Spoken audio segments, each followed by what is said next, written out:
Tinatawag ko ako. Huwag po kayong manahimik o magdalawang isip. Kung may alam kayong katiwalian o reklamo, ipaalam ninyo sa sumbungan ng sumbungan ng bayan. Narito po ang aming hotline. Sakaling manalo man, hindi ho ba, no?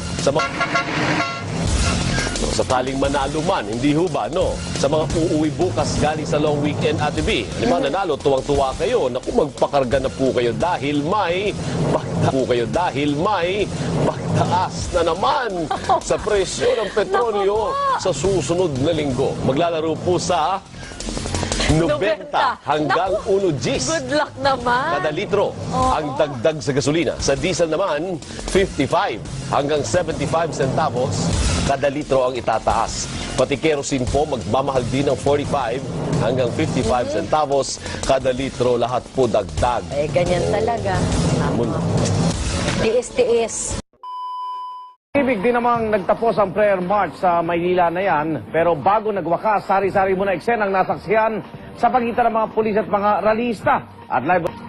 Igan, pasado alas 8 ng tahimik na mag-display. At makikita natin na kahit nasa labas sila ng tindahan, o nasa labas sila ng simbahan, ay makikita natin na hanggang sa ngayon, natutupad pa rin yung social distance.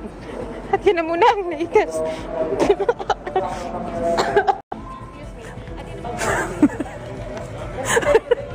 Maraming salamat, Luis. May English yan. 2 moments later. Very grungy. Sa kapunta to the moon, road trip, vroom vroom.